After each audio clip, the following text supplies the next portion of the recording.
What's up, everybody, and welcome to another episode. Hit the like button, subscribe to my channel, and share the video. Hit the join button and become a member. Members get exclusive content. This is part 2 of vicious removals. Once again, it takes us to High Desert State Prison, where the Hoovers committed a vicious removal of one of our own. What happened is, in the Los Angeles County Jail, I'm going to do a video soon about this guy in the Los Angeles County Jail who was a bit of a chameleon. He would claim neighborhood in some instances. He would be a blood in other instances. And he began to put on a recorder and get people to open up about their case, about their unalivings. And oftentimes the police, they didn't have enough evidence on some of these dudes that was coming in there for these unalivings. And they needed help with the case. And they would put this guy in there. I'm going to do a video about that soon. And in this situation, there was a young homie of mine who was in the Los Angeles County Jail fighting his case, an unaliving. And he had a crimee who was also a young homie of mine. They were fighting the case. It was a vicious unaliving that they were accused of. These were two young dudes. Both of them were young, maybe 22 years old. And they put someone in the young homie's cell in the Los Angeles County Jail who befriended the homie. He was a little bit older. Well, he was a lot older than the homie. Maybe he was 35 or 36.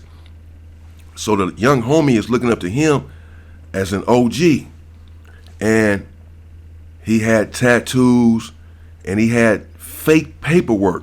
He had paperwork showing his arrest record, his history.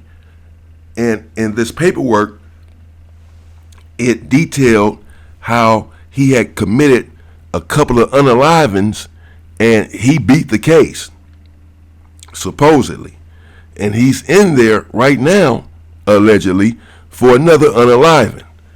So he befriends the homie. They begin to work out together and eat together. And he begins to open up and show the homie this paperwork and tell him, man, I know you in here for an unaliving, for a hot one. I can probably help you beat it. I can probably help you with your case. You see, I beat a couple of unalivings before, bro. I really know the law. I know what I'm doing. They ain't got nothing on you. Did you know this about the law? That if the witness doesn't show up, they can't charge you for this. And, all of this sort of stuff. The young homie, anxious to beat his case, he's listening. This guy begins to divulge his proclivity for viciousness, his propensity towards violence. He's showing the paperwork as evidence of his sordid, gory, bloody history. The homie falls prey and begins to open up about his case, about what he was in there for and how it all went down. At this time, dude done put on a tape recorder. He records everything and turns it in. The young homie lawyer calls him down there and lets to the visit, an attorney visit in the Los Angeles County Jail, and lets him know about this recording. And that now they have you on tape admitting to this unaliving. It's going to be hard to beat the case, man. Why did you do this? You messed up. You're running your mouth. Now, his crimee, since the young homie had said what he said in the recording, he took umbrage to that. He said, man, this dude running his mouth. Now he about to get me life in prison because he done let a snitch get up under him. He thinking that this is some G homie and this is a snitch the whole time. And he done opened up his mouth and told him everything about the case. Put me in it. All on the recording? Yeah, me and the young homie, me and the homie, whoop-de-whoop. Yeah, so we did this and we did that. Put me all in it. You fucking snitch! You dirty little snitch! Now I'm going to have a hard time beating the case. And so he begins to talk on the case. He didn't get on the stand, but he told his lawyer some stuff, and his lawyer revealed it in open court, even though he wasn't supposed to, whatever. Somehow it came out that he was divulging his part in the crime and the young homie's part in the crime. Now the young homie, he's talking to someone in the cell, but he ain't talking to the authorities. He's not snitching in court. He just running his mouth too much and got caught up. But now his crimey is actually snitching. And so they still get found. They get found guilty of the case. They both get life in prison. It was predictable that they would be found guilty because of the recording. And the young homie in question, well, he got the high desert. And he had the paperwork on his crimey who would begin snitching on him and telling on himself.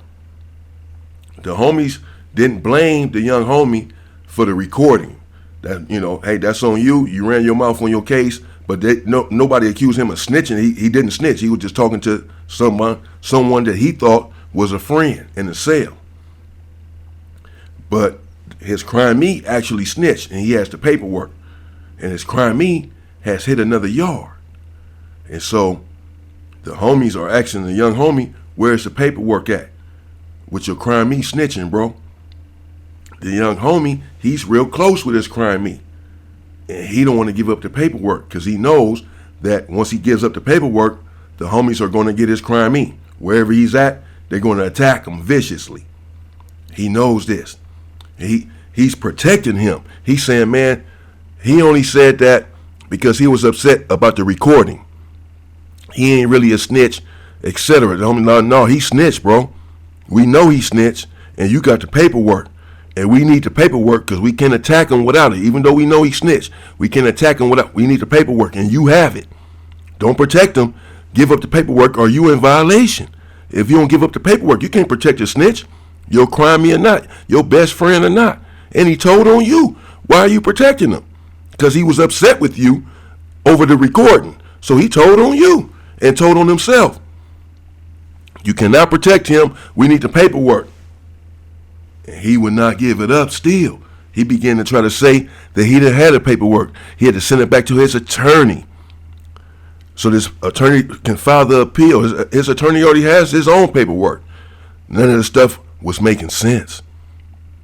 The homies began to get fed up. And the word came down from the hierarchy. Get him. He don't want to give up the paperwork and he wants to protect this dude. Well, get him then.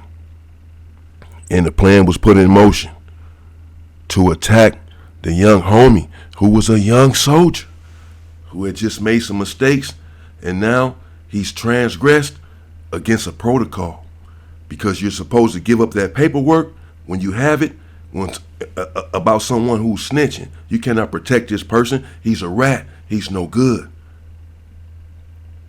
And he didn't adhere to the protocol. In fact, he flouted it. And then there were consequences. A plan was devised to attack him and attack him viciously and send a message. You want to protect a rat? You're just as bad as he is. And you have to go. And I had a young gun-ho homie in High Desert. Let's call him D. I'm going to bring you a few stories about D. He had a propensity towards violence. And he liked to attack people with weapons. This guy scared me. I didn't trust him. In fact, we didn't even get along. We didn't speak to each other because of the attacks that he carried out on our own homies. I didn't like it. Well, of course, he was chosen to carry out this attack. Since he already had a proclivity towards violence and liked to use his weapon against his own friends.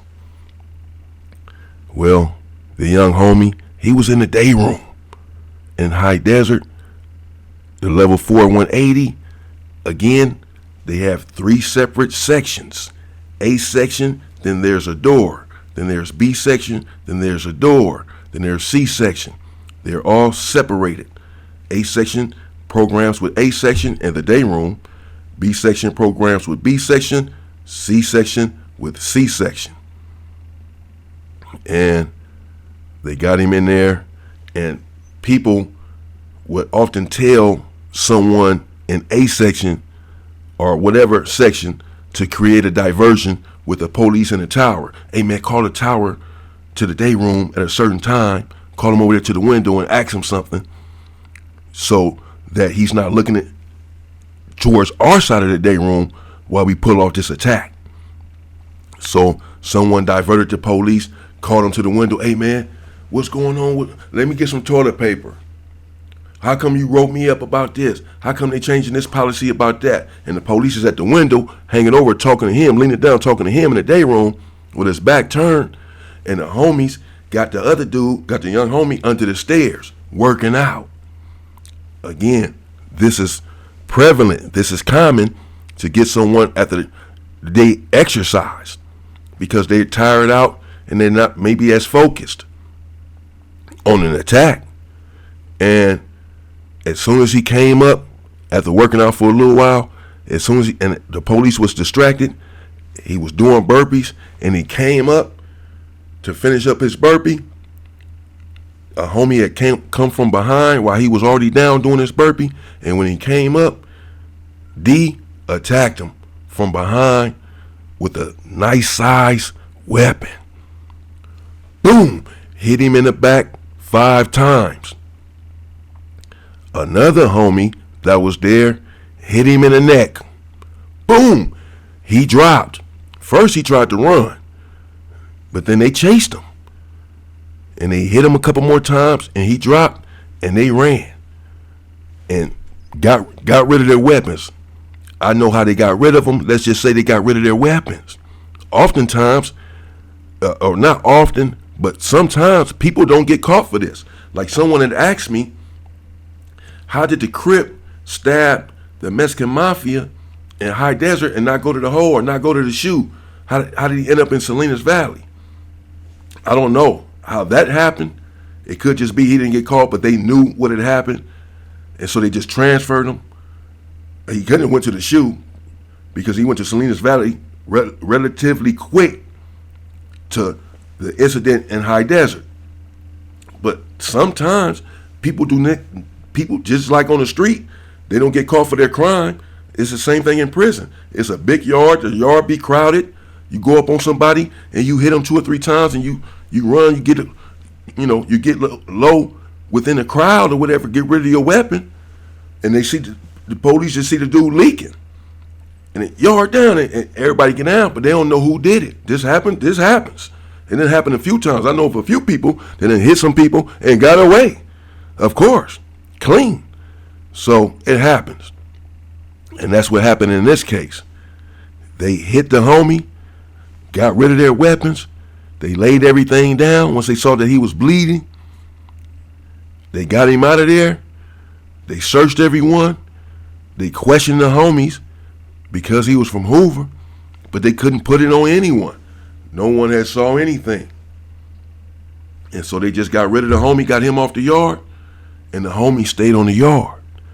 And in fact, this guy D, he stayed on the yard just to commit more violent acts, particularly against more homies.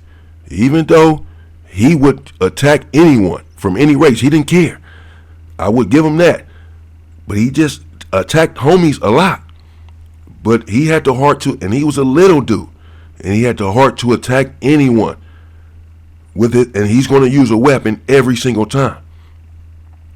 But that was a vicious removal, orchestrated and executed by the Hoovers against another Hoover for protecting a rat, a snitch, who he thought still was his comrade and did not want the homies to attack him wherever he was at. And so you're going to put yourself in the line of fire for him and get yourself attacked? I don't think that he believed that he was in any sort of violation. He was naive, which is why the recording transpired in the first place. He's sitting there talking about his case to someone he doesn't even know because he's young and naive. And he was young and naive when he got to prison. If you thinking that you can protect a snitch, you have the paperwork, and the OG homies are telling you to give up that paperwork so that they can take care of this snitch, and you decide not to do it for personal reasons, for personal feelings towards this snitch, then you're inviting and asking for trouble. You are not following the protocols, and there will be hell to pay no matter who you are. And I felt bad for the young homie because he was strong. He was a solid young homie. And as I said, he hadn't done any telling. He just had talked too much to someone that they put in the cell on him. They put a plan in there. This was going on in the Los Angeles County Jail. It became more prolific. Many people went to court and got found guilty for their unalivings based on recordings that the police put a plant in a cell with a recorder and got someone comfortable with this plant, and he opened up about his case, and then they would play the recording in court in trial with this guy confessing basically to the crime. Again, I'll get into that soon. But that's the vicious removal, part 2. Part 3 coming soon. Whereas I said, it involves the Southsiders. And, well, it was pretty vicious, pretty bloody. Become a member, people. Stay free.